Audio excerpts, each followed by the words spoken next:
film de clôture. Monsieur. Micro ici au 3e rang.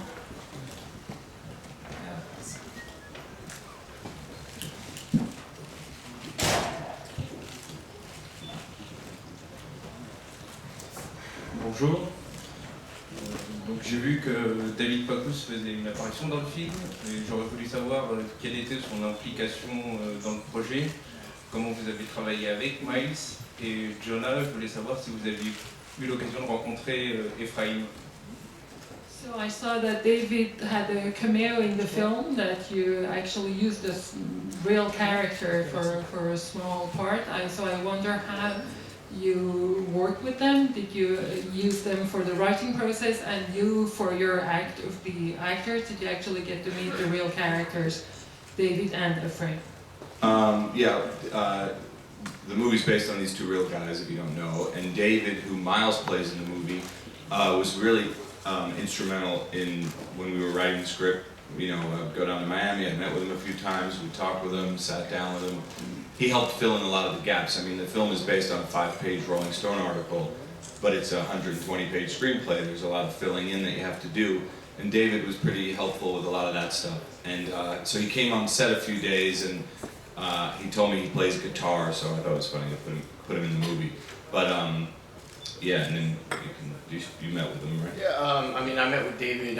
The first time I met him was on set, and yeah, so we just kind of talked. I was actually really interested just to hear him talk about what his and Ephraim's relationship was now, you know, because obviously the movie ends, but in real life there's, you know, something like this, there's a lot of unpacking, and it was a pretty complicated, you know, relationship. So yeah, we just kind of hung out and talked on set. Yeah, and as far as Jonah's character, Ephraim was in jail when we were writing the movie and when we were filming the movie, but he also didn't want to be involved with the movie, so we didn't have access to Ephraim, which, you know, in a weird way I think made it almost better somehow, because it was a little liberating to just kind of, for Jonah, I think, to create his own version of this character. When you're not making a movie, even though it's based on real people, they're largely anonymous to everybody out there. So these two were able to bring their own thing, I think, to both those characters. En fait, oui, pour ceux qui ne le sauraient pas, précise Todd Phillips, l'histoire est basée sur une histoire vraie, arrivée à ces deux jeunes gens, David et Ephraim. Et donc, David a eu un rôle très important pour finalement remplir les cases manquantes dans ce qui nous a permis de passer d'un reportage, d'un article de 5 pages dans le magazine Rolling Stones à un scénario de 120 pages, et donc il nous manquait beaucoup d'informations et de détails réels, et c'est vraiment David qui nous les a donnés. Donc moi je suis allée à Miami Beach pour le rencontrer, on a vraiment travaillé ensemble, et puis il est venu un certain nombre de fois sur le tournage, sur le plateau, et là quand j'ai su qu'il jouait de la guitare, je me suis dit que ça serait un joli clin d'œil que lui donnait ce petit rôle. Et donc Miles me dit effectivement, pour moi aussi c'était très important de le rencontrer, d'arriver à m'inspirer du personnage lui-même, et surtout de savoir ce que leur relation était devenue, puisque bon, la relation avec Ephraim et les développements que ça a pris, on en voit un certain point dans le film, mais pas tout le reste. Quant à Jonah, il n'a pas pu rencontrer Ephraim parce qu'elle était en prison aussi bien au moment de l'écriture qu'au moment du tournage, et que finalement, nous dit Todd, c'était peut-être une bonne chose, c'était peut-être assez libérateur pour Jonah que de ne pas avoir à se baser sur ce personnage réel, puisque même si ces gens ont existé, finalement ils sont anonymes et inconnus pour le grand public, donc ça peut être plutôt encombrant que vraiment utile que de vouloir se fonder sur leur expérience. Jonah, did you feel that there was something of how did you feel that? Were you trying to relate to a real character, or is it a definition of an actor, what you happen to have to act here? As at some point, Miles' character says that all he does is becoming what the other expect him to be, and he asks you if you can stop acting. So how did you approach your character? Well, I didn't get to meet Ephraim, and I've played a handful of real people, and I would always choose to meet the real person, but oftentimes I haven't been able to for similar reasons. Either they're in jail or don't want to be a part of the film. And I think if someone were to play me, I would sort of treat it like a first date. Like I would present what I want them to see of me and how I want them to play me. And a lot of times you get a better perspective on someone by meeting their friends because they, sort of give you the whole picture a little clearer. And David, who Miles played, was very helpful in understanding who this person I was playing was at this time. And by all accounts, kind of a sociopath and manipulative, but also very charismatic and charming. And that was kind of the balance of what I was trying to, put together with this person.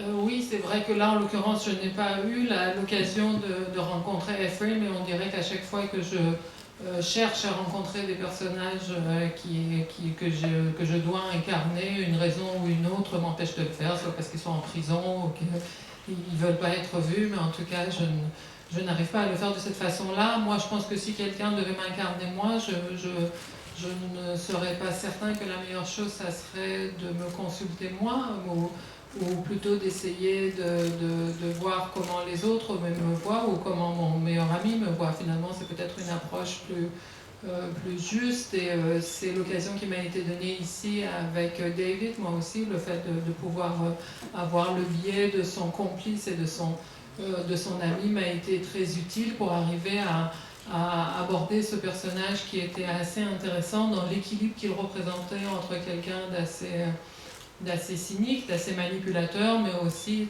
qui avait un grand charisme et qui est très, très charmant.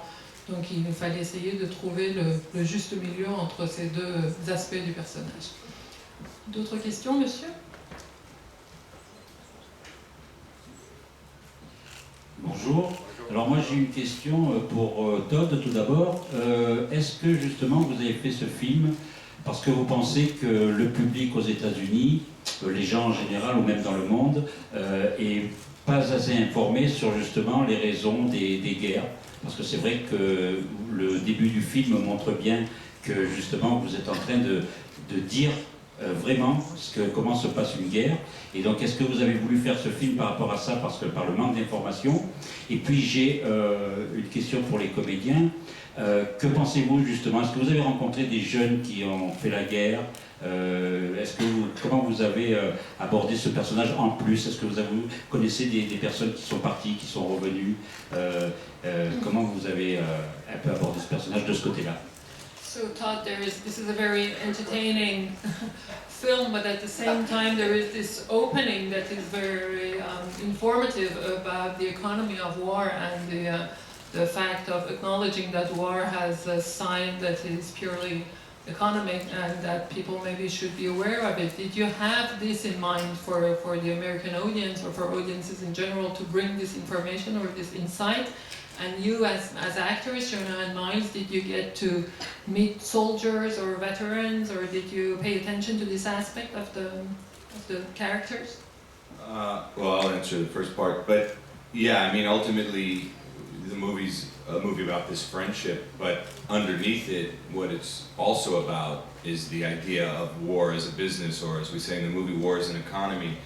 You know, there have been a lot of movies made about war and soldiers and patriotism and all that sort of stuff, but there haven't been a lot of movies made about the obscene amount of money that a very small group of people make off of war.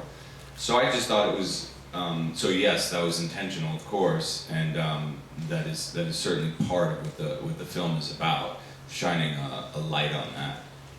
But as far as these guys meeting soldiers, not to answer for them, but I don't know that they did as much of that. Bien sûr, oui, c'était quelque chose qui importait, puisque la relation, le film porte d'abord sur cette amitié entre ces deux types, ces deux garçons, mais l'arrière-plan qui était très important ici était celui du commerce de la guerre ou de l'économie de la guerre, comme on le dit dans le film. Et c'était très important de se dire qu'il y a beaucoup de films qui sont faits, notamment dans le cinéma américain, sur la guerre, sur le patriotisme, sur différents aspects de la vie des soldats, etc. Mais finalement, on ne traite que très peu de la question des sommes obscènes d'argent qui sont empochées par certains à l'occasion de la guerre, qui n'est qu'un fonds de commerce pour eux, et ça me paraissait important, bien sûr, de mettre en lumière cette dimension-là. Quant aux acteurs, je veux parler à leur place, mais non, je ne pense pas qu'ils aient vu des soldats. Donc, madame.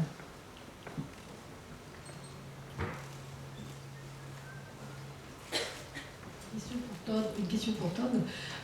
Justement, il nous fait rire avec un sujet somme toute dramatique. Je voudrais savoir où il place le curseur des responsabilités entre les jeunes qui essaient de s'enrichir par n'importe comment, n'importe quoi, entre l'armée qui achète des armes à n'importe qui et même des signes des contrats qui ne peuvent que paraître louches, ou les gouvernements qui payent des guerres un peu partout dans le monde, ou les trafiquants d'armes. Vous voulez que lui fasse un manifeste politique sur le sujet. So Todd, I wonder, it's true that you managed to make us laugh of a very serious subject in a way.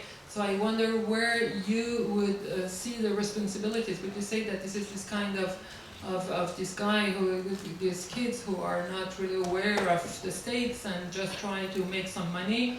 Or is it the army who doesn't even pay attention to where their arms come from, and they could easily see that there's something fishy in the business, or the governments themselves who really put it in between any kinds of hands?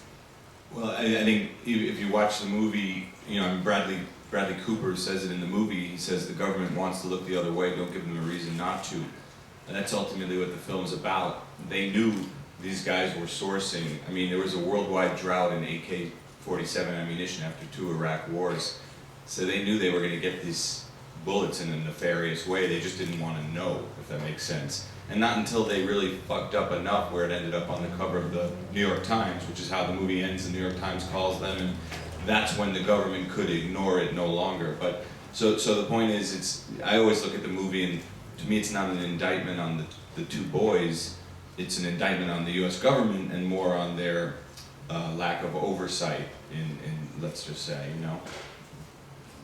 En fait, c'est carrément formulé par le personnage de Bradley Cooper. À un moment, il le dit, le gouvernement américain veut fermer les yeux, donc ne l'obligez pas à les ouvrir. Et ça, c'était absolument évident qu'après les 2 guerres en Irak, le seul moyen de se procurer ces munitions était des moyens détournés par des sources qui n'étaient pas des sources légales. Mais tout ce qu'a fait le gouvernement, c'est de le faire par d'autres de façon souterraine et de façon non reconnue. Et c'est seulement une fois que le New York Times a vraiment pointé le doigt, et que c'est comme ça que le film se termine, sur le moment où le journal les appelle et où on sent que la presse va révéler l'affaire, que le gouvernement est obligé de reconnaître qu'il ne pouvait pas ignorer en fait la provenance de ces munitions. Et donc moi, c'est ce que j'ai toujours eu à l'esprit en faisant ce film. Il ne s'agissait pas d'inculper, d'accuser ces 2 jeunes gens, mais plutôt le gouvernement américain qui n'a pas voulu avoir une vision plus globale de la chose. Oui, madame, au 2e rang. Une question pour Miles Teller. Bonjour, vous nous revenez au bout de 2 ans après avoir triomphé dans White Flash. J'aimerais savoir, ça fait la 2e fois que vous nous présentez un rôle intense, très fort. Quel a été votre ressenti déjà par rapport à ce qui se passe actuellement, de jouer dans une sorte de thriller politique, psychologique? Voilà, j'aimerais savoir ce que vous avez ressenti à travers ce rôle. So the question is for you, Miles, about Whiplash, as we saw you here with Whiplash, and the fact of having here such a different role that is much more anchored in the reality and in the political and economical aspect of today's world. So how did you relate to this aspect of it? Yeah, I mean, I think for me, if I'm drawn to a certain character, a lot of it has to deal with, you know, where I'm at that point in my life. You know, when the part of David came along, the idea of playing the straight man, a guy who he's not, you know, maybe externally not, you know, seen as much, or he's not this, you know, he's definitely not the part of Ephraim, kind of a big, good personality, very persuasive, manipulative, gets a lot of, you know, exciting things. You know, I guess I was looking forward to playing someone who kind of had this internal struggle of, you know, maintaining this moral compass. A guy who actually, you know, it's nice to see a guy on screen who actually does, you know, care about his girl and cares about his kid, and it's not just all, you know, I don't know, shooting, you know, it's just not running guns and, you know, doing drugs. David actually has, you know, a lot that he cares about, and that's kind of his struggle with it. But yeah, it was really just kind of, I was excited to play opposite Jonah. I knew when I read this script, it would just give a lot of opportunity to a really great actor to run with it and to have a lot of fun with it. And I was just looking at kind of figuring out, okay, what's the you know, what's the opposite of that, or who's the guy that's playing that's the guy that he looks up to and kind of admires. So I was just looking forward to the opportunity to have that kind of relationship with Jonah specifically, because I knew, you know, he was going to do a wonderful job with it. Oui, c'est vrai qu'à chaque fois qu'on nous propose un rôle, on a tendance à essayer dans la façon dont on l'appréhende et dont on se l'approprie, de le replacer dans la période de notre propre vie. Et là, je me rendais compte que ce qui était intéressant, c'est finalement d'aborder David comme un homme quelconque, un garçon qui n'a pas l'aura ou l'espèce de charme qu'a Ephraim, qui lui est un homme à qui on sent qu'il va arriver des choses extraordinaires et qu'il a ce pouvoir de persuasion et de manipulation qui fait qu'il en jette davantage sur l'écran, alors que moi j'étais un type plutôt banal et qui était confronté à cette espèce de dilemme intérieur de ce tiraillement entre le fait que c'est un gentil gars qui aime sa copine, qui aime son bébé et qui se voit pas tellement frimé en manipulant des flingues et de la drogue, et donc ce tiraillement, cette espèce de conflit intérieur, alors que ça a l'air d'être plutôt un bonhomme normal, quelque chose qui me paraissait intéressant, et surtout la perspective d'avoir à incarner ce duo avec Jonah est quelque chose qui m'a beaucoup séduit, parce que je trouve que c'est ça qui est intéressant, c'est de voir que ce qui pousse ce garçon à se dépasser, c'était la rencontre avec cet autre, avec cet opposé, cet alter ego qui n'en est pas un, puisqu'il est complètement le contraire de lui. Et donc avoir Jonah qui allait incarner cette autre facette du duo était pour moi un gage d'un travail très intéressant d'interprétation commune. Monsieur ?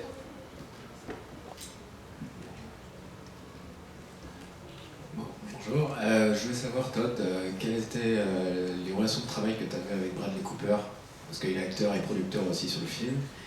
Et une autre question pour Jonah, je voulais savoir où tu en étais sur ton premier film que tu dois réaliser incessamment sous peu, si c'était toujours le cas.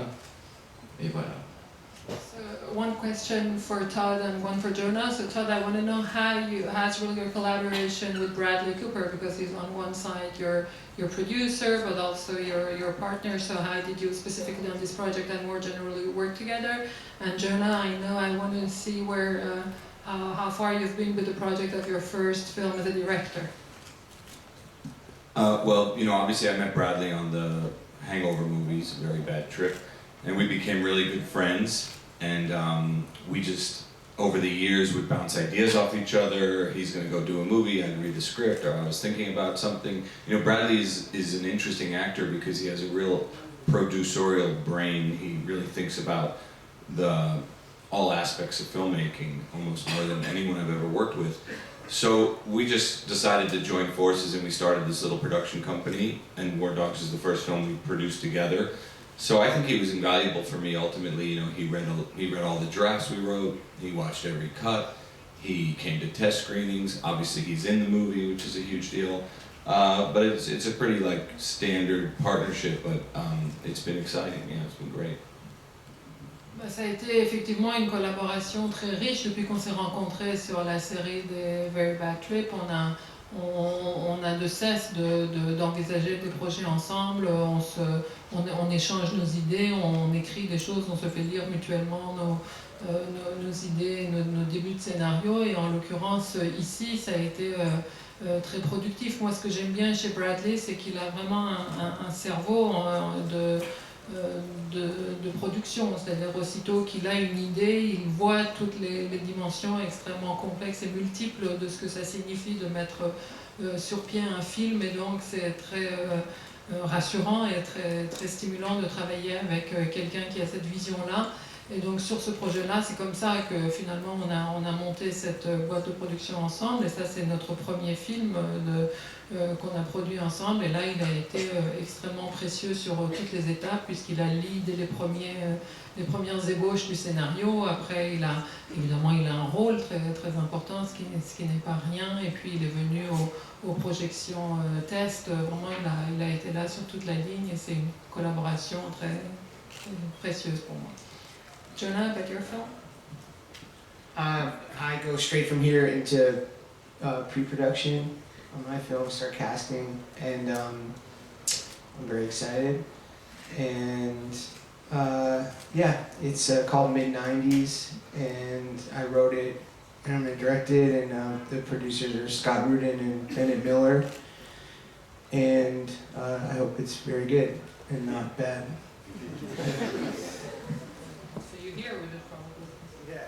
Bah, dès que je vous quitterai, en fait, je vais me lancer dans la pré-production. Nous sommes déjà dans la phase de casting. Ça va s'appeler Mid-90s. Et voilà, je suis impatient de m'y mettre et j'espère que ce sera un bon film. D'autres questions, madame?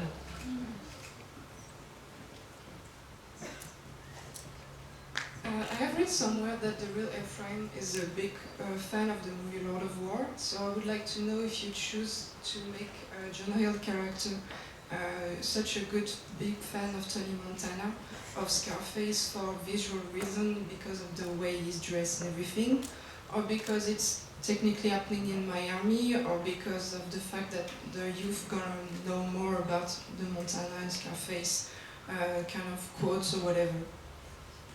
That came into the movie. The reason Scarface is an element of the movie is because everybody that I know who grew up in Miami Beach, they hold Scarface in such high regard, mainly because it was filmed there and it was took place in Miami. That's kind of like their movie, including Ephraim and David. What you're saying about him worshiping the Lord of War, that might have been true as well, but as kids, they grew up, they referenced Scarface, that was a big deal to them. So it wasn't so much a design element as much it was like, you know, we're making a movie really about wannabe gangsters in Miami, these two guys. So that just seemed like the right guy to illustrate it with. Pour ce qui est de la filiation et des références récurrentes à Scarface dans le film, en fait, c'est pas tant un élément de décor ou de costume, c'est vraiment parce que je sais par expérience que tous les enfants, tous les gens qui ont grandi à Miami Beach voient Scarface comme un film qui est vraiment le film de leur ville, parce que ça se passait là et c'était la toile de fond du film, donc Scarface c'était vraiment le monde, leur univers, et y compris pour David Ephraim, donc il se peut que vous ayez entendu que lui avait un goût pour d'autres films, et je sais aussi que Scarface était pour eux un film de référence et que pour des apprentis gangsters comme eux, ils ne pouvaient pas ne pas se référer à ce film-là. And can you maybe tell us a bit about the importance of Miami Beach as a character, so from the dark side where it starts then to the bright side of the city, and the locations, the real locations in general? Well, you know, I mean, directors have a lot of tools with which to paint their canvas, actors being the biggest tool, but there's music and hair and wardrobe, but I always think location is up there as one of the top ones. And the more that we can shoot on practical, real locations, the more we do. We filmed in Jordan, we filmed in Morocco, Romania, we filmed in Miami, Las Vegas, LA, so we were all over the world with this movie, and there's something that finds its way into the movie when you have a movie crew landing in Casablanca, Morocco, and we have to start shooting the next day, and half the crew's fucking jet lagged, and everybody's wandering around, and there's a chaos that comes with that kind of filmmaking, and that chaos always finds its way into the movie. And I just think it helps add authenticity. So it's a big deal, and yeah, Miami Beach is a big part of it, but really it takes place everywhere. C'est vrai que la ville de Miami Beach faisait partie un peu c'était en quelque sorte un personnage ou un outil mis à la disposition du réalisateur qui, pour faire sa toile, n'a pas recours qu'aux acteurs. Les acteurs sont un instrument, mais on en a bien d'autres, et les décors comme les costumes, les autres, la musique ou la coiffure font tous partie de ces outils qui vous sont donnés, mais les décors réels, en l'occurrence, pour moi, sont très importants. On a filmé un peu partout, on a filmé en Floride, mais aussi en Californie, à Las Vegas, on est allé au Maroc, on est allé en Roumanie, et le fait de se déplacer vraiment ensemble, et puis de vivre cette expérience ensemble, de se rendre sur un nouveau décor, d'arriver en pleine nuit, d'être épuisé par le décalage horaire, cette espèce d'anarchie et de chaos ambiant qui est celui de ces tournages nomades, où on va d'un décor à l'autre, d'un site à l'autre, fait partie de ce qui rend l'expérience du tournage une expérience authentique qui s'ancre véritablement dans ces lieux-là et ces décors-là. Toute dernière question? Non, très bien. Ah, monsieur là-bas, monsieur. Oui, question à Jonah Hill et Max Taylor. Alors tout d'abord, est-ce que vous appréciez le cinéma français? Et si oui, avec quel réalisateur aimeriez-vous travailler? So both for Miles and Jonah, do you have any interest in French cinema, and specifically are there any French director with whom you'd like to work?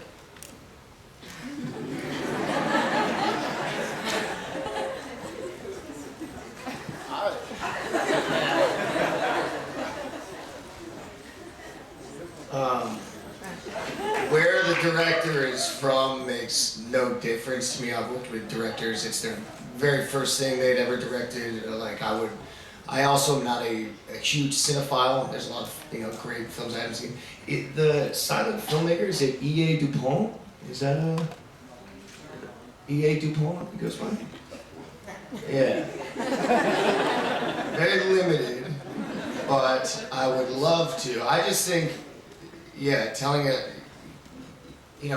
all we're doing is telling stories, and I would jump at an opportunity to work with, the many different kinds of directors, and I apologize for not being as up on it. But Damien But there you Chazelle is go. half French, isn't he? Damien Chazelle is half French, and we worked together, and we made a pretty good film. So there you go. Voilà, donc il a déjà été là avec un cinéaste un peu français qui était Damien Chazelle, le réalisateur de Whiplash, et peu importe la nationalité, pourvu qu'il y ait l'ivresse et le bonheur de raconter des histoires et d'avoir de belles histoires. Voilà, je vous prie d'applaudir.